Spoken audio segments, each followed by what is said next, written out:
Jadi hari ini kita akan membahas tentang pemetaan ERD ke model relasional. Sehingga jadi nanti ERD yang telah kalian gambarkan itu nanti bisa digambarkan bentuk tabelnya itu nanti seperti apa sih kalau ada ERD seperti itu. Tabel-tabel yang ada di database nanti apa saja. Ya, jadi tidak hanya bentuk entitas, tapi entitas nanti sudah digambarkan menjadi tabel. Bisa kalian bayangkan nanti seperti di Excel gitu ya, ada sheet 1 isinya data apa, sheet 2 isinya data apa, modelnya seperti itu nanti. Jadi ada baris, ada kolom yang akan diisikan di database. Ya, ini hanya pendahuluan saja. Jadi seperti yang sudah kita bahas, memang basis data itu gunanya untuk menyimpan dan mengelola informasi ya. Agar lebih rapi, agar lebih mudah terorganisir, maka kita buat basis data. Dan basis datanya yang paling mudah, yang paling enak untuk organisasi data itu adalah model relasional. Jadi kalau model relasional, nanti datanya disimpan ke dalam tabel 2 dimensi, ya. Ada kolom dan ada baris. Nah, ini sejarahnya singkat saja dulu ditemukan 1971 ya, sudah 50 tahun yang lalu. Sudah mulai 50 tahun yang lalu orang-orang sudah bikin basis data seperti ini. Ya, pada tahun 1985 ya dikembangkan lagi oleh Code ini, ada peraturan untuk mendefinisikan sistem basis data relasional. Jadi ini ada aturannya. Ketika kalian nanti mau bikin database ya, mau bikin model relasi harus memenuhi 12 kriteria ini. Mulai dari informasi ya, harus disampaikan ke dalam bentuk baris dan kolom. Kemudian dapat diakses. Cara ngaksesnya gimana ya? Nanti berarti kita harus tahu primary key-nya apa ya, nama kolomnya apa saja atau atributnya apa saja, tabelnya atau entitasnya apa saja. Jadi untuk mengakses kita harus tahu entitas, atribut, dan primary key. Kemudian, bagaimana kalau ada data yang kosong? Harus dibuat seperti apa? Nah, ini nanti kita akan belajar lebih jauh lagi ya. Ini mungkin ini nggak cuma 1 minggu ini ya, beberapa minggu ke depan kita akan mempelajari rules atau aturan code ini. Nah, kenapa kita harus bikin database bentuk relasional tadi? Karena memang kalau relasional itu bentuknya lebih sederhana. Sederhana bentuknya ada baris, ada kolom datanya ya, lebih mudah dibaca. Kemudian untuk operasi data, untuk menampilkan data, mengubah data dan menghapus data juga akan lebih mudah. Ini tools model relasional yang pernah sudah kalian install ya, pakai DBMS. Kalau kalian kemarin pakai MySQL. Ada banyak lagi, DB2, RDB, Oracle, Informix, ada yang bentuknya juga bukan DBMS, tapi PC, Airbase, DBase, Microsoft SQL, Visual Pro. Ya, ini hanya sekedar cukup tahu saja ya. Kita pakainya tetap yang DBMS MySQL untuk mata kuliah ini. Oke, jadi sebenarnya ada beberapa istilah dalam model relasional. Oke, istilahnya itu apa saja ya? Yang pertama adalah relation table file. Representasi tabel yang terdiri dari sejumlah baris dan kolom.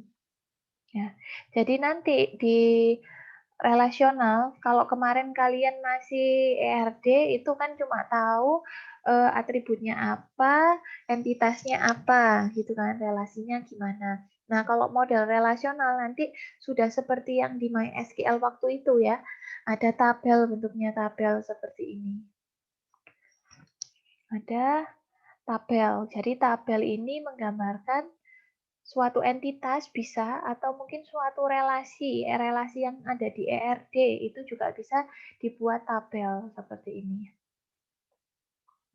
Kemudian ada atribut kolom atau field ya.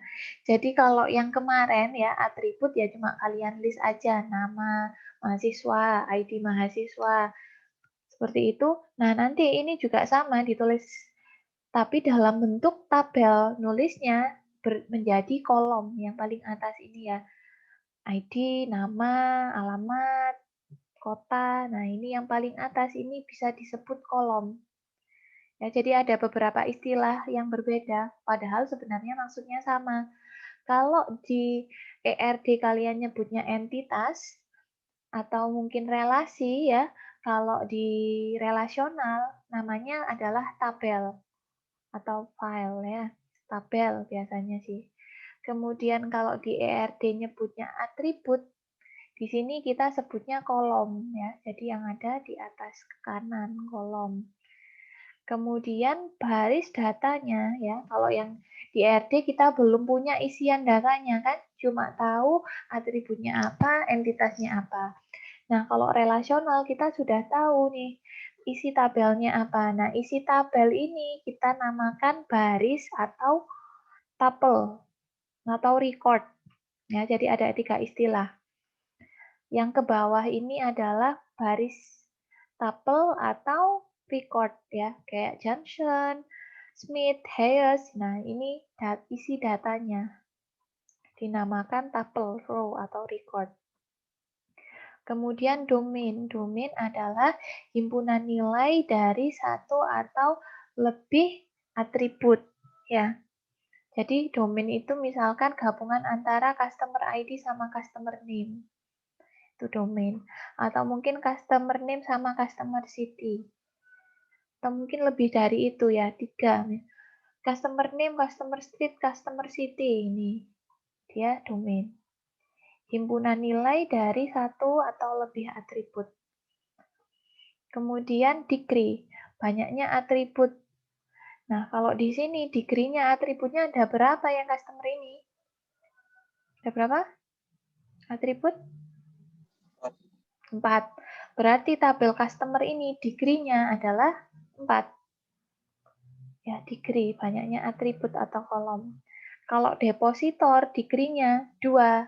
Account degree-nya 2. Soalnya punya 2 kolom saja ya. Yang ini 2 kolom ataupun 2 atribut. Kemudian ada namanya cardinality, banyaknya tabel atau baris pada tabel. Berarti kalau cardinality itu ke bawahnya. Kalau tadi degree itu ke kanan ya, ke samping. Kalau cardinality ke bawah. Jadi kalau customer jumlah datanya atau cardinality-nya berapa? Ada yang tahu? Untuk customer? Halo? 7, betul, ada 7 ya.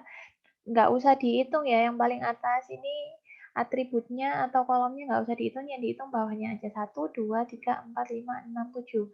Berarti cardinality-nya 7. Kalau account ada 7 juga ya. Depositor ada 8. Oke, seperti itu ya. Dan ada relasional basis data. Kumpulan relasi ternormalisasi dengan nama relasi yang jelas. Nah, ini seperti ini nanti contohnya ya, tadi ya sudah saya tunjukkan sedikit. Berarti yang sebelumnya dia namanya entitas, entitas customer ya, itu kalau di basis data relasional kita sebutnya menjadi tabel customer. Jadi tabel sama entitas itu sama sebenarnya. Atributnya customer apa saja ya, biasanya saya seperti itu. Kalau di sini kolom jadinya karena kita bentuknya tabel ya. Yang paling atas ke samping kanan ini adalah kolom. Kemudian yang belum ada biasanya isian datanya. Isian data kita sebut dengan tabel atau row atau juga tadi record ya, ke bawah. Oke. Ini ya, seperti ini. Oke, jadi relasi basis data itu seperti tadi biasanya ada nama relasinya ya kalau kalian gambar ERD ya. Kemudian himpunan skema relasi. Oke, mungkin ini bisa kalian baca aja ya. Relasi itu beda satu sama lain dalam skema relasional. Setiap atribut memiliki nama yang berbeda. Nah, ini ya, kalau misalnya kemarin pernah ada karyawan sama pelanggan, sama-sama ada nama, sama ada alamat, nomor telepon. Itu sebisa mungkin kalian bedakan. Kalau yang pelanggan berarti ya nama pelanggan. Kalau yang karyawan, nama karyawan. Ya, walaupun sama-sama nama, harus dibedakan atribut atau kolomnya. Nilai suatu atribut berasal dari domain yang sama. Nilai atau yang ada di dalamnya ya. Mungkin agak bingung kalau lihat ini, nanti kita langsung aja lihat contohnya ya. Oke, jadi ini ngulang dari yang lama ya. Kalau mau bikin basis data, itu biasanya kita tahu studi kasusnya seperti apa ya. Kita lakukan analisis dulu, kemudian kita bikin ERD-nya ya, konsepnya. Waktu sudah tahu konsepnya, kita bikin milih dulu DBMS-nya mau pakai SQL apa Oracle ya. Kemudian kita mappingkan. Jadi yang hari ini kita pelajari itu yang pas fase 4 ya. Memappingkan dari ERD menjadi relasional.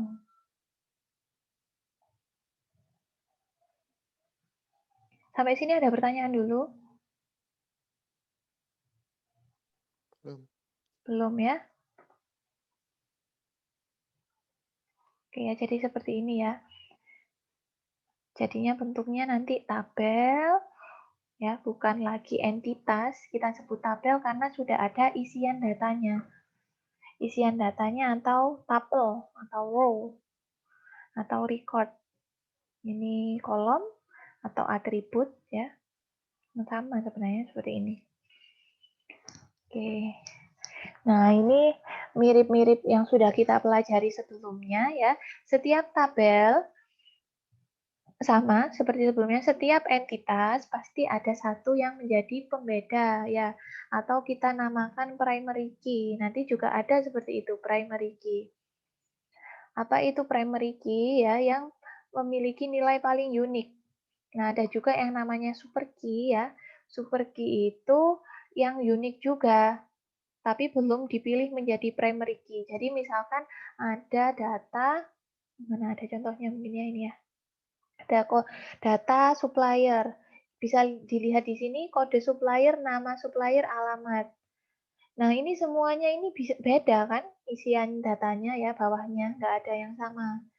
Berarti kode supplier, nama supplier, alamat bisa saya jadikan super key semua. Tiga-tiganya bisa saya jadikan super key. Atau mungkin kombinasi kode supplier sama nama supplier sama alamat. Itu juga bisa saya jadikan super key. Nah, dari super key tadi, nanti saya akan memilih kandidat key. Kandidat itu yang mana? Ya, yang paling mungkin. Misalkan kode supplier sama alamat. Buat apa ya? Nanti kan alamat kan bisa jadi beda. Berarti alamat ini sudah tidak efektif. Mungkin saya lebih milih kode supplier sama nama supplier aja yang sebagai kandidat key karena kemungkinan besar mereka berbeda. Jadi kandidat key itu masih juga banyak, tidak hanya satu. Nah, kemudian primary key. Nah, primary key ini dipilih dari kandidat key tadi. Karena di sini yang paling unik kode supplier, maka kode suppliernya saya pilih jadi primary key. Kemudian secondary key atribut yang secara paksa digunakan untuk tujuan pengambilan data. Bisa jadi nanti karena saya pakai primary key-nya kode supplier, secondary key-nya jadi nama supplier. Terus ada foreign key. Foreign key nanti akan saya bahas di belakang ya. Jadi ini sebenarnya sama seperti milih PK kemarin ya, cuma ini sebenarnya tahapan yang benar itu seperti ini. Tahapan yang panjang ya. Mungkin kalian sekarang sudah tahu yang harus jadi primary key apa, ya sudah langsung aja ambil primary key. Nggak usah milih dari super key dulu, kandidat key ke primary key. Ya. Oke. Sampai sini ada pertanyaan dulu? Belum? Belum? Belum. Oke ya, ini agak panjang ini materinya ya. Semoga sekalian masih nggak ngantuk ya. Oke, kemudian ada nul. Kalian pernah tahu nilai nul itu seperti apa? Jadi, ada yang mau jawab? String yang kosong gitu. Kosong ya, kosong. Jadi nul itu bukan, misalkan bukan saya isi sama angka 0 ataupun mungkin saya isi dengan spasi ya. Spasi kan emang nggak kelihatan ada apa-apa. 0 juga ya 0, tapi nul itu benar-benar nggak ada, nggak pernah diisi sama sekali dengan apapun datanya. Ya, jadi untuk relasi ya biasanya kita harus mencari mana yang atribut-atribut yang tidak boleh nul. Kalau atributnya boleh nul, biasanya tidak digunakan sebagai primary key, ya, tidak bisa kita gunakan untuk patokan. Jadi, untuk memilih patokan dalam merelasikan, kita harus memilih data-data yang tidak ada nilai nul atau tidak ada yang kosong. Ya. Seperti itu. Jadi pada relasi tidak ada atribut ataupun primary key yang boleh bernilai nul ya. Oke, nah kita juga butuh referential and integrity ya nanti ya. Nah ini hubungannya sama foreign key, nanti akan saya jelaskan dulu selanjutnya. Oke, saya cari contohnya dulu. Oke ya, nanti ini kita langsung belajar sambil dari ERD untuk menjadikan ke relasional ya. Jadi sebenarnya tahapannya itu cukup panjang ya, cukup panjang. Ada banyak sekali tahap-tahap yang harus kita lakukan. Oke, saya kasih contoh yang di sini dulu, peraturan mapping. Untuk setiap entitas ya, jadi kita lihat dulu entitasnya yang kita buat itu ya. Kalau atribut tersebut memang sudah atribut atom atau atribut yang sudah tidak bisa dibagi lagi, dia bisa langsung jadi kolom ya. Tetapi ketika dia masih berupa atribut komposit, masih ada atribut yang didetailkan lagi ya, itu nanti harus kita pilih atribut turunannya atau kompositnya. Nah, sebagai contoh seperti ini. Kalau misalkan ada entitas student ya. Kalau ada entitas seperti ini biasanya kita langsung entitas ini bisa jadi tabel ya kan. Entitas student kita buat jadi tabel student. Kemudian primary key-nya sudah jelas kan, ini tadi sudah kita pilih primary key-nya adalah student number atau mungkin kalau kalian name gitu kan. Nah, kemudian kita lihat di sini name. Name ini atribut name itu di sini masih dibagi lagi. Jadi given name sama family name. Atau mungkin kalau di Indonesia itu ada nama depan, nama belakang gitu ya. Nah, kalau ada yang seperti ini, kita nggak bisa memakai name ini sebagai atribut. Yang kita pakai atribut adalah yang ada di dalam ini ya, yang lebih detail. Jadi yang kita jadikan atribut atau kita jadikan kolom di tabel kita adalah given sama family-nya. Bisa kalian tambahkan sama name-nya, jadi given name sama family name. Jadi kalau ada atribut yang bentuknya komposit seperti ini ya, masih bisa dibagi lagi. Yang kita ambil adalah yang paling dalam atau pendetailannya ya. Oke, untuk contoh yang pertama ini, paham apa belum? Bisa dipahami ya? Oke, kemudian nomor 2, contoh kedua, ada tabel ada entitas course ya. Kita bilangnya masih entitas ya karena dia ERD. Dari entitas course kita buat tabel nanti. Namanya biasanya ya sama, tabel course. Di sini sudah tahu primary key-nya course number, berarti dia taruh paling depan ya. Kalau primary key biasanya kita taruh paling depan atau paling kiri ya kalau di sini ya. Bagian kolom paling kiri. Oke, di sini ada subjek, ada equip. Nah, ini juga bisa langsung kita jadikan atribut. Nah, kenapa di sini number of student kita tidak jadikan atribut? Karena dia adalah atribut derivatif ya, atribut turunan. Jadi, number of student ini bentuknya ada garis-garis putus. Kalau ada atribut yang seperti ini, tidak usah kita jadikan kolom di tabel kita. Jadi kita abaikan saja.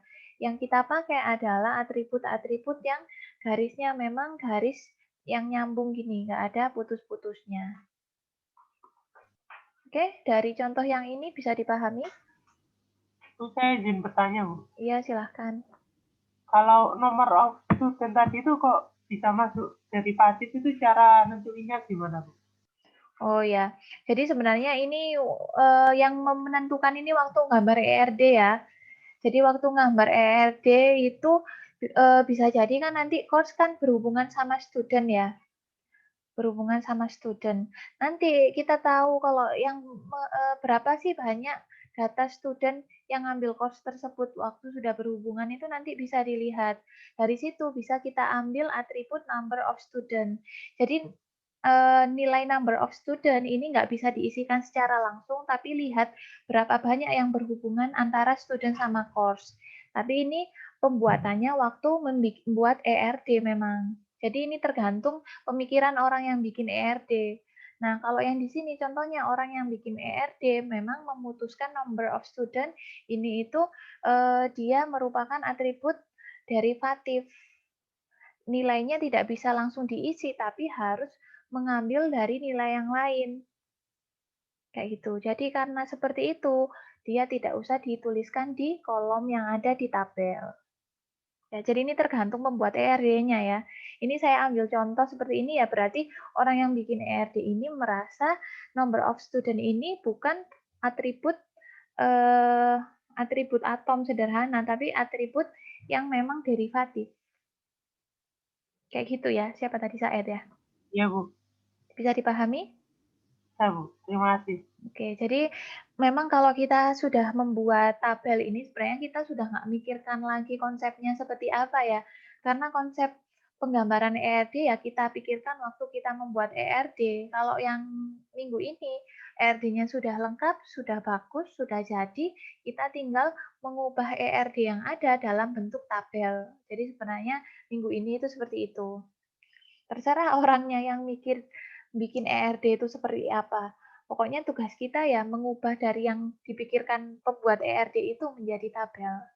Kayak gitu ya. Jadi yang hari ini kita sudah tidak memikirkan konsep atau studi kasusnya seperti apa. Mungkin ada ERD, kita buat tabelnya.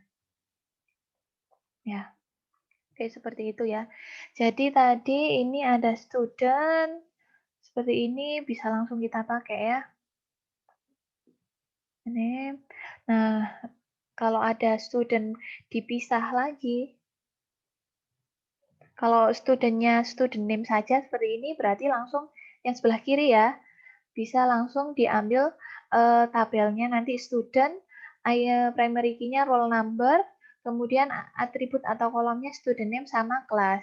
Tetapi ketika yang ada di kanan ini studentnya dibagi first name sama last name, berarti kita nggak bisa langsung pakai student name, tapi yang kita pakai adalah first name sama last name. Ya, seperti itu. Yang ini masih sangat sederhana ya, masih bisa dipahami ya. Bisa. Bisa, oke. Nah, sekarang ini sedikit naik ya, lebih detail lagi. Nah, kalau ada entitas yang seperti ini, punya atribut apa ini yang garisnya tebal 2 ini? Garisnya double ini? Atribut multi-value ya. Nah, atribut multi-value itu nilainya banyak. Misalkan student ya, ini mahasiswa, siswa ya. Dia punya hobi, hobinya kan bisa banyak. Kalau kita tulis di dalam satu tabel bisa jadi itu nanti koma, atau mungkin kolomnya makin banyak ya ke samping. Caranya kalau ada yang multi value seperti ini bagaimana? Nah, caranya kita memisahkan atribut multi value ini menjadi tabel baru. Oke. Jadi ketika ada atribut multi value, walaupun ini entitasnya cuma satu ya gambarnya, cuma entitas student aja, tapi kita nanti tabelnya ada dua tabel. Tabel yang pertama adalah tabel student ya, tanpa atribut multi value. Kemudian tabel yang kedua adalah tabel yang menggambarkan atribut multi value-nya.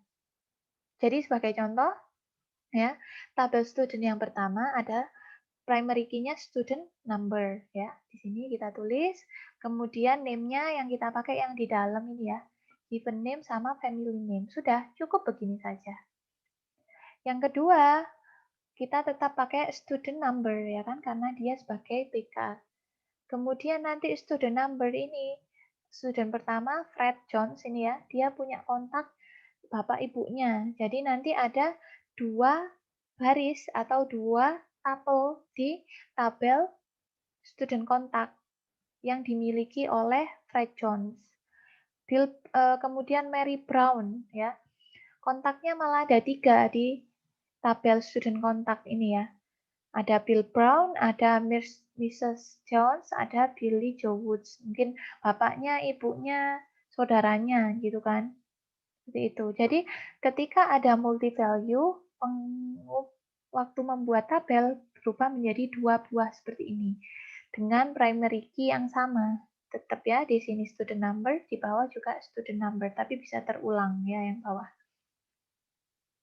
Oke, yang ini ada pertanyaan. Sudah cukup jelas?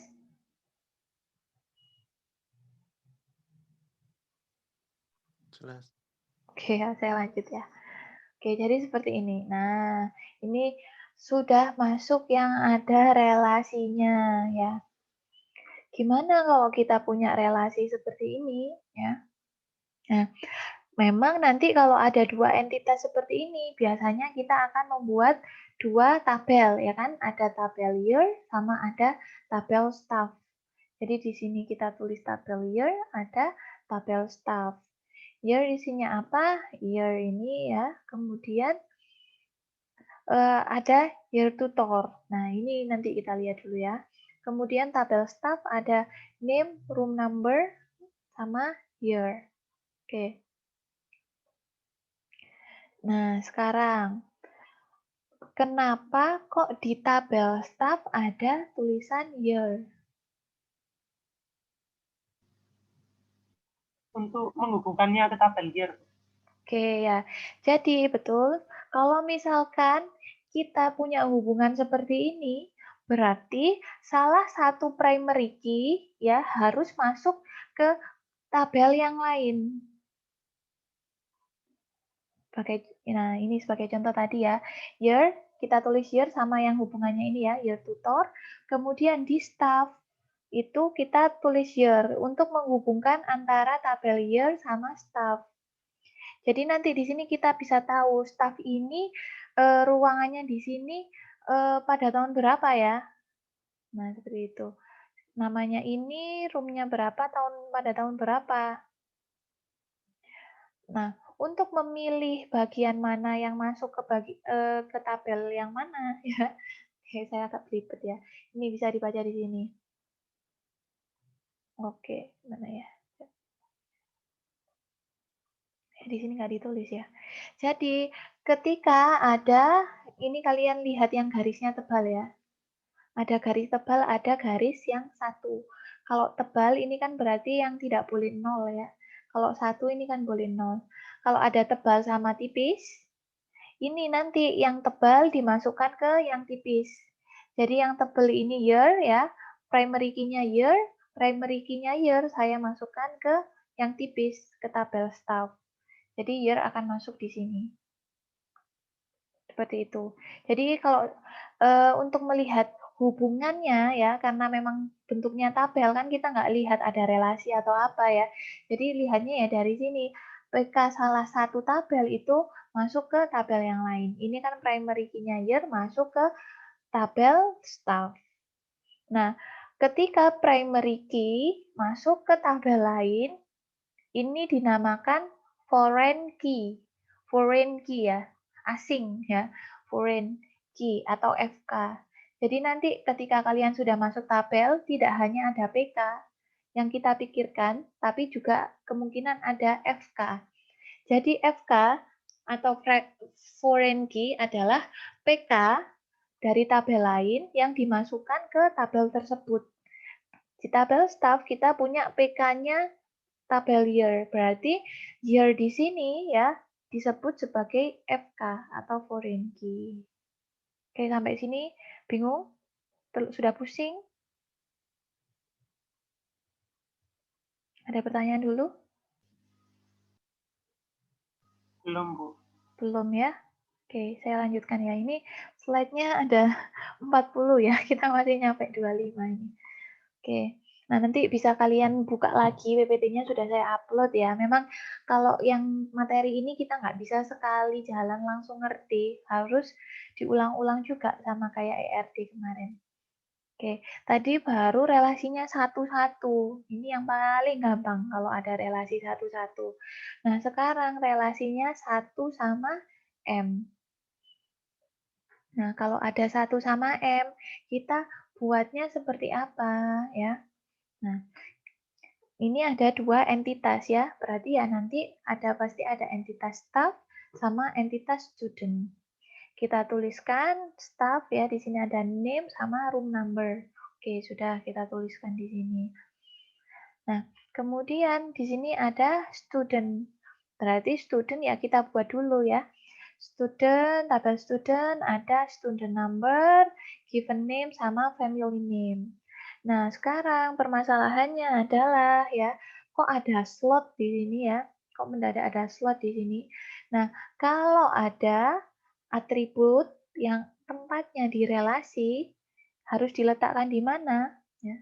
Kalau ada yang seperti ini, ada 1 sama M, kita selalu letakkan di yang M. Jadi slot akan kita masukkan ke yang M ya. Yang M adalah student ya, berarti dimasukkan di student.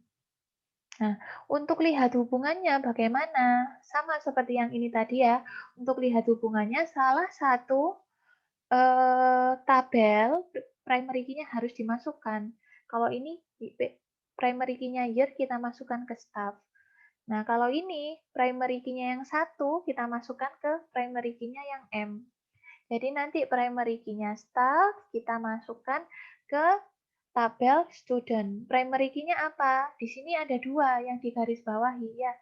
Berarti dua-duanya ini primary key. Kalau dua-duanya primary key, maka dua-duanya kita taruh juga di tabel student. Sehingga name sama room number yang di sini mengindikasikan kalau ada relasi antara tabel student dan tabel staff. Seperti itu. Misalkan ya, staff-nya itu cuma name aja primary key-nya. Berarti yang kita taruh di sini ya juga cuma name. Room number-nya nggak usah ditulis. Jadi yang selalu kita tulis hanyalah PK-nya saja. Kalau PK-nya ada 2, ya PK-nya berarti 2 yang ditulis. Kalau 3, ya bisa jadi ada 3 dari tabel sini ya.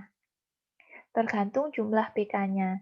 Ketika PK ini masuk ke tabel lain ya, tabel student, maka primary key name sama number ini sama room number ini kita sebut sebagai foreign key atau FK. Jadi FK-nya tabel student adalah name sama room number. Sudah cukup pusing? Bisa dipahami? Bisa, Bu. Bisa ya? Oke, jadi ini saya record kok. Jadi kalau kalian lupa nanti boleh nge-replay lagi. Oke, seperti itu. Nah, ini tadi masih gampang ya. 1 sama 1 M. Bagaimana kalau M sama M? Atau biasanya kalau di ERD yang kita buat itu N sama M ya. Nah, kalau tuh yang terjadi seperti ini ya, ada nanti tambahan 1 tabel lagi. Oke, kita lihat dulu ya. Di sini ada student sama course, berarti satu mahasiswa bisa ngambil banyak mata kuliah. Satu mata kuliah bisa diambil oleh banyak mahasiswa, ya kan? M sama M. Nah, kalau ada yang seperti ini, berarti kita buat dulu tabel yang pertama yang ada di sini ya. Berarti student dulu. Student kita tuliskan student number, given name, sama family name. Yang paling mudah, sederhana di sini ya. Oke, terus untuk course sama seperti tadi, course number, equip, sama subject. Jadi number of student karena dia derivatif atau kalian lihat langsung ada garis-garis putus, nggak usah ditulis. Nah, kalau ada yang seperti ini, kita buat tabel lagi satu. Ya, jadi mungkin namanya bukan student saja, mungkin bisa kalian tulis misalkan ini mahasiswa mengambil mata kuliah ya. Ngambil mata kuliah itu misalkan adalah KRS. Mudahnya ya, jangan namakan sama. Kalau di sini kan namanya sama-sama student. Bisa kalian namakan yang lain, misalkan tabel KRS. Jadi di tabel KRS itu nanti kita isikan yang atribut yang ada di relasinya. Jadi ada lab mark sama exam mark. Nah, kemudian bagaimana cara kita tahu kalau ada hubungan antara student sama course ya, di bagian enroll ini atau di bagian tabel KRS tadi, kita tuliskan primary key-nya student number sama primary key-nya course number. Jadi di sini primary key-nya student sama course akan masuk di sini. Ya. Jadi ini nanti dia punya foreign key ya. Foreign key-nya adalah student number dan course number. Untuk PK-nya apa? Jadi PK-nya ya gabungan keduanya, gabungan antara student number dan course number. Jadi PK-nya sama FK-nya sama di sini. Oke ya. Oke, saya ulang lagi ya. Jadi kalau satu-satu ya, kita lihat mana yang garisnya double atau tipis. Kita masukkan ke garis yang tipis. PK-nya yang dari entitas satunya kita masukkan ke garis yang tipis. Kalau sama-sama tipis, bagaimana? Ya terserah berarti. Kita boleh masukkan ke salah satu, suka-sukanya kita aja mau masuk yang mana. Kalau sama-sama tipis. Oke, terus atau sama-sama tebel ya. Boleh seperti itu. Terus kalau ada 1 sama M, jumlah entitasnya tetap sama, tetapi PK-nya yang 1 kita masukkan ke tabelnya yang M. Jadi PK-nya yang ini ya, staff, name sama room number kita masukkan ke tabel student. Beda lagi kalau ada N sama N. Kalau N sama N, kita tidak cukup memasukkan PK-nya saja, tetapi kita harus membuat tabel baru, gabungan antara dua entitas tersebut. Jadi ada entitas yang pertama, kita buat dulu, entitas kedua, baru gabungan dari keduanya. Mudahnya seperti itu. Oke, ada pertanyaan dulu? Pusing? Belum. Belum ya, paham ya? Oke, jadi seperti itu ya. Oke, sekarang entitas lemas. Penggunaan himpunan entitas lemah atau weak entities dan subentitas dalam diagram ER diterapkan dalam bentuk tabel sebagaimana himpunan entitas kuat. Oke, jadi untuk entitas lemah sama entitas kuat itu sebenarnya nggak ada bedanya ya. Walaupun dia lemah juga tetap bisa kita buat tabelnya. Cara buatnya seperti apa ya? Sama persis dengan kita membuat tabel dari entitas kuat ya. Ini kan yang lemah adalah rooms ya kan. Kenapa kok rooms lemah? Karena kalau nggak ada building atau nggak ada gedungnya, pasti nggak bakalan ada rooms. Tapi kalau dalam bentuk tabel kita nggak peduli dia kuat ataupun dia lemah, dua-duanya tetap kita gambarkan dalam bentuk tabel yang sama.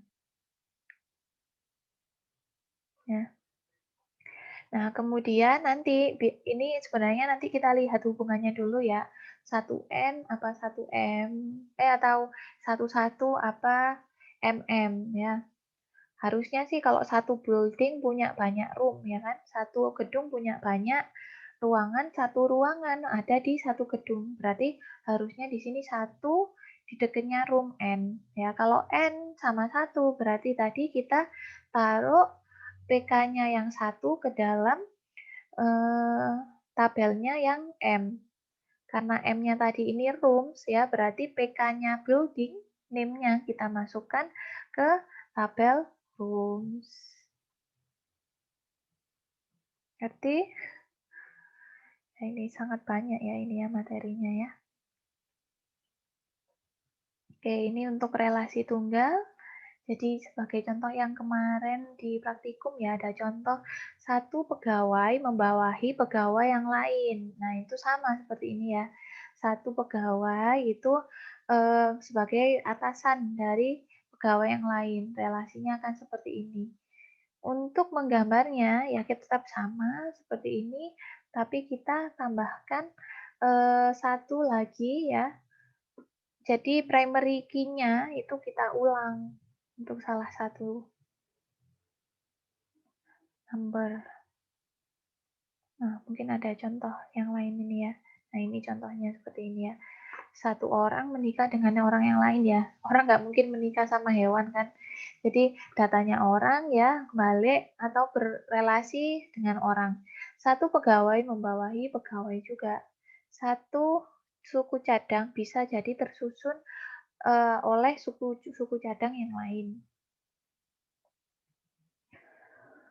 Oke. Nah, kalau ada yang seperti ini nanti akan lebih rumit lagi ya. Di sini ada staff, course, student.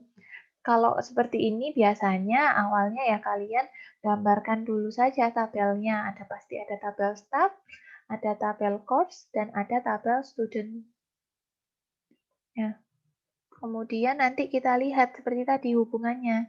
Kalau satu staff sama course one to many, berarti nanti PK-nya yang satu ditaruh di many. Ya, berarti room number ini nanti kita taruh name ya, staff ya. Room number-nya kita taruh di course harusnya ya nanti.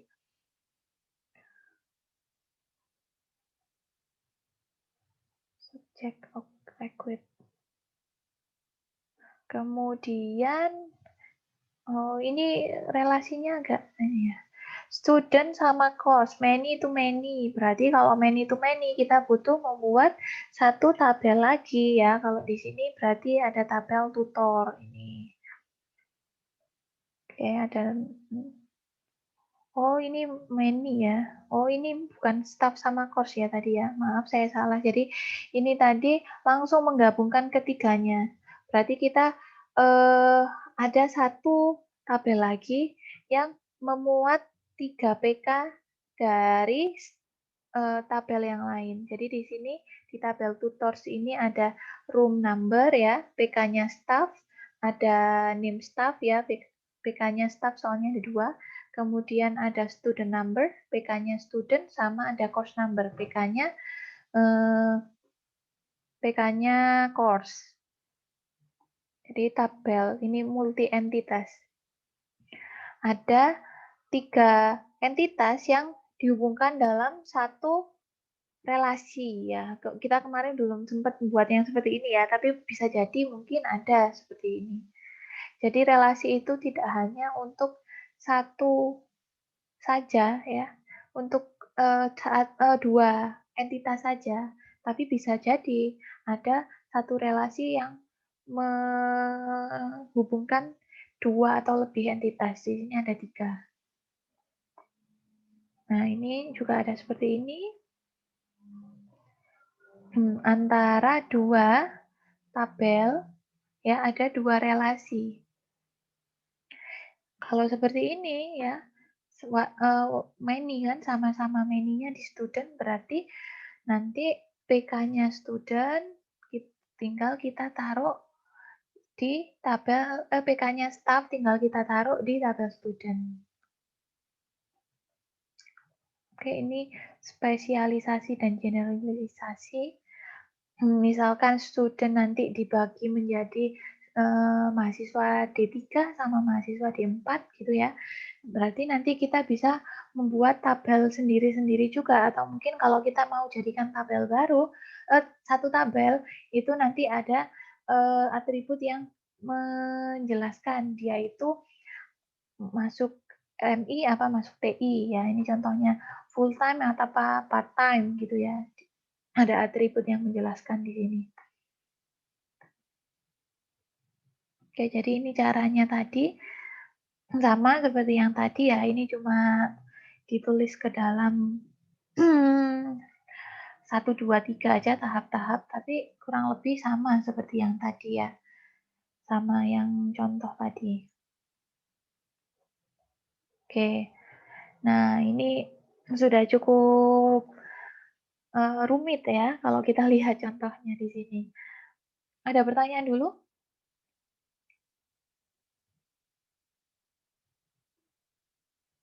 Halo? Belum. Belum? Oke ya, jadi kalau ada yang seperti ini berarti nanti ada entitas employee, department, terus project, sama dependent. Ya. Kalau ada entitas, biasanya kita bisa langsung membuat dia sebagai tabel. Nah, tapi kalau sudah jadi tabel, kita tadi harus melihat relasinya ini ya. Relasinya dia one to many atau many to many. Kalau many to many ini ya yang employee sama project works on, berarti kita harus menambahkan satu tabel baru kalau ada many to many. Berarti nanti ada tabel works on misalkan. Ya. Jadi nanti harusnya ini ada berapa tabel?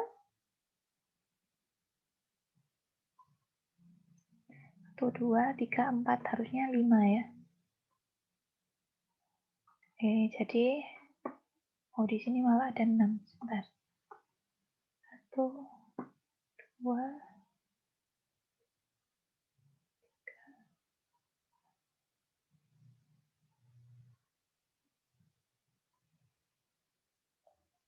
employee, department location.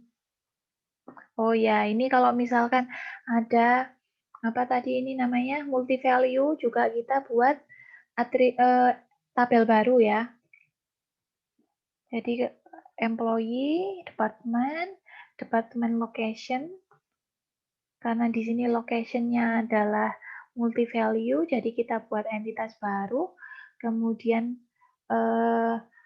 project ya, tadi works on. Kenapa works on kita buat? Karena di sini adalah many to many. Kalau many to many kita buat tabel baru. Nah, yang lainnya tidak ada perbedaan ya. Cuma nanti kalian harus memilih PK ya, PK dari tabel mana yang harus diletakkan di tabel yang lain. Berdasarkan aturan yang ada di sini tadi ya, yang sudah saya jelaskan sebelumnya di sini ya tadi ya.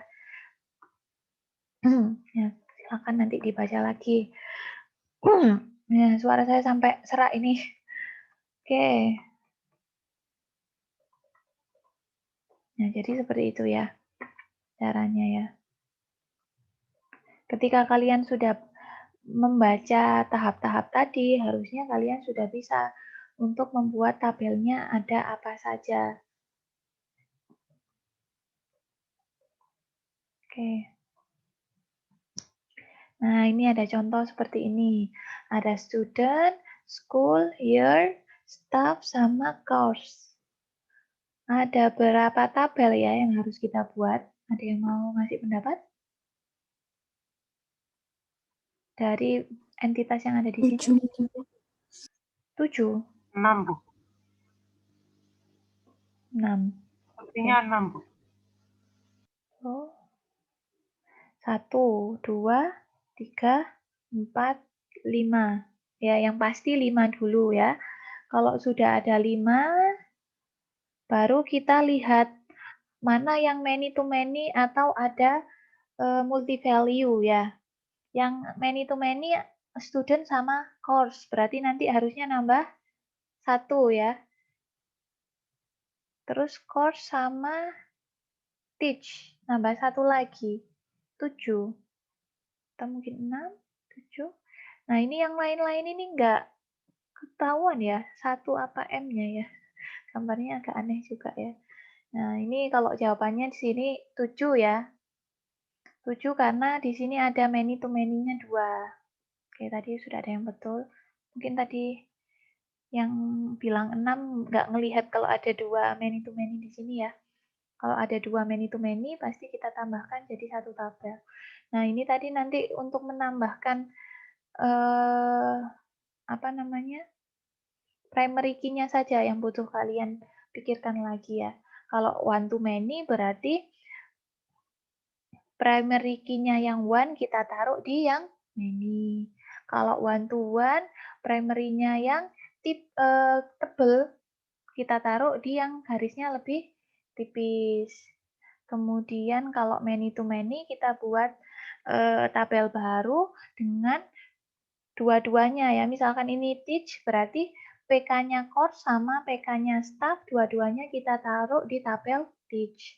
Untuk enroll juga seperti itu, PK-nya student sama PK-nya course kita taruh di tabel enroll ya. Ini ya, student sama course. Teach juga course sama apa tadi staff ya, lecturer. Oke, seperti itu. Kalau yang ini berapa tabel?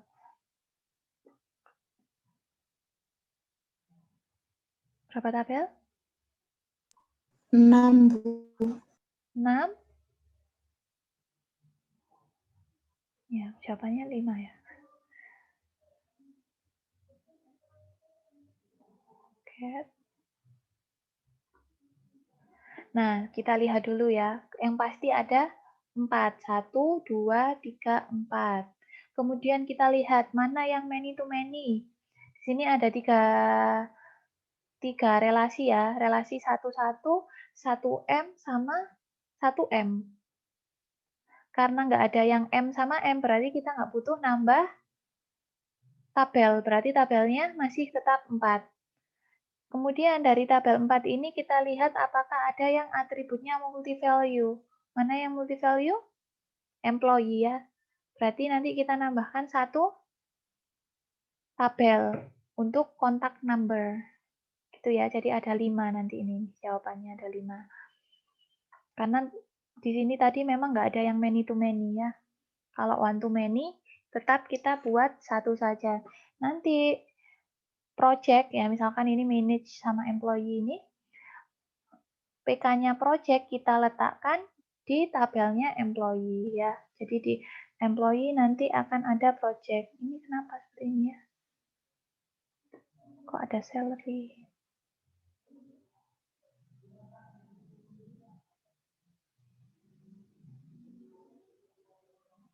Oke ya, jadi nanti seperti itu. Silakan kalian baca sendiri ya. Di sini sudah dijelaskan.